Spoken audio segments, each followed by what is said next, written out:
আমরা সাধারণ ছাত্র জনতা আমরা যখন জেনেছি যে স্বৈরাচারের দোষরদের আজকে এখানে বিচারের প্রক্রিয়া চলছে এবং তারা এখানে আসবে, তাদের আজকে শুনানি হবে, তখন আমরা সাধারণ ছাত্র জনতা এখানে উপস্থিত হয়ে আমরা এখানে আমাদেরই যারা দীর্ঘদিনের সহযোগী সহকর্মী, আমাদের ছোট ভাইরা যারা এখানে বাদী হিসেবে ছিলেন, তাদের সাথে আমরা আলোচনা করার পরে আমরা দেখি যে এরা আসলে 3 তারিখে আমরা যারা ছাত্র জনতা আমরা আন্দোলন করেছিলাম, স্বৈরাচার বিরোধী আন্দোলন, সেই আন্দোলনে এরা আমাদের উপর আমাদের ভাই বোনদের উপর খুব মারাত্মকভাবে আমাদের উপর হামলা করে।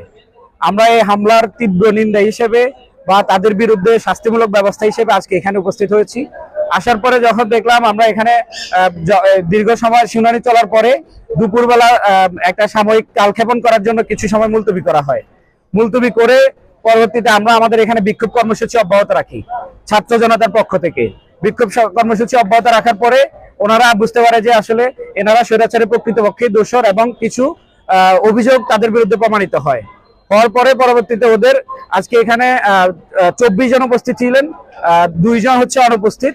6 জনের বিরুদ্ধে মামলার অভিযোগ প্রমাণিত হয়, তারা এই শাস্তিমূলক ব্যবস্থা হিসেবে তাদেরকে জেল হাজতে প্রেরণ করে। কিন্তু আমরা 261 জনের বিরুদ্ধে মামলা করেছি। 261 জনের বিরুদ্ধে সুস্পষ্ট প্রমাণ আছে আমাদের যে তারা স্বৈরাচারের দোষর এবং আমাদের সাধারণ ছাত্র জনতার উপর তারা হামলাকারী। কিন্তু আজকে এখানে আইনজীবীদের দুর্বলতা দেখিয়ে তারা বিভিন্নভাবে কালক্ষেপণ করে 24 জনের মধ্যে 20 জনকেই আজকে পিআর পর্যন্ত তারা জামিন দিয়ে রেখেছে এবং 4 জনকে মাত্র জেল হাজতে প্রেরণ করেছে। বাকি 2 জনকে জেল হাজতে প্রেরণ করার আদেশ দেওয়া হয়েছে, কিন্তু তারা 2 জন পলাতক এবং তাদের 2 জনকে এখন পর্যন্ত খুঁজে বের করার কোনো উদ্যোগ আমরা দেখতে পাইনি প্রশাসনের। আমরা এই বিজ্ঞ আদালত কর্তৃক যে রায় প্রদান করা হয়েছে তাদের পক্ষে, এবং যেহেতু তারা এখানে উপস্থিত থাকার পরেও তাদের এই যে আমরা তাদেরকে স্বৈরাচারের স্পষ্ট দোষর হিসেবে প্রমাণ করতে পেরেছি, তারপরেও তাদের বিরুদ্ধে যে এই মামলা প্রমাণিত না করে তাদেরকে ছেড়ে দেওয়া হলো, আমরা এই রায়ে সন্তুষ্ট না, আমরা ক্ষোভ প্রকাশ করছি আমাদের।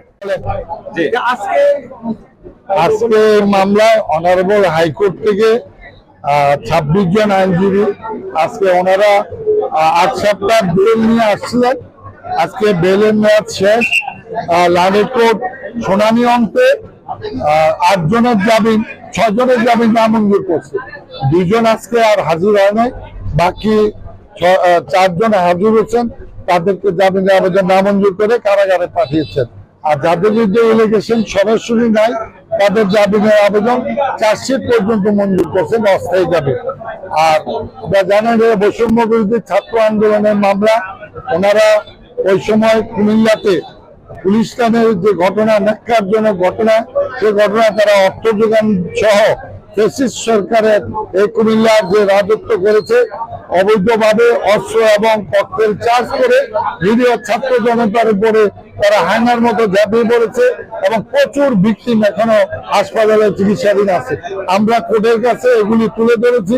কোর্ট আমাদের বক্তব্য সন্তুষ্ট হয়ে তাদের 6 জনের জামিনের আবেদন নামঞ্জুর করে জেল হাজতে পাঠানোর নির্দেশ দিয়েছে। ধন্যবাদ।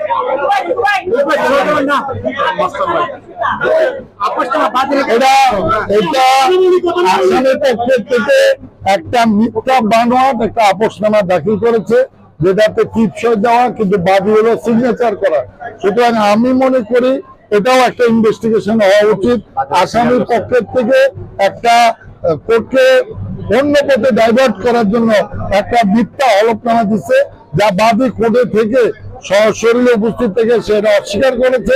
আমরাও দেখেছি পরবর্তীতে তারা কোর্টে অ্যাপোলজি চেয়ে এটা আবার ফেরত নিয়েছে।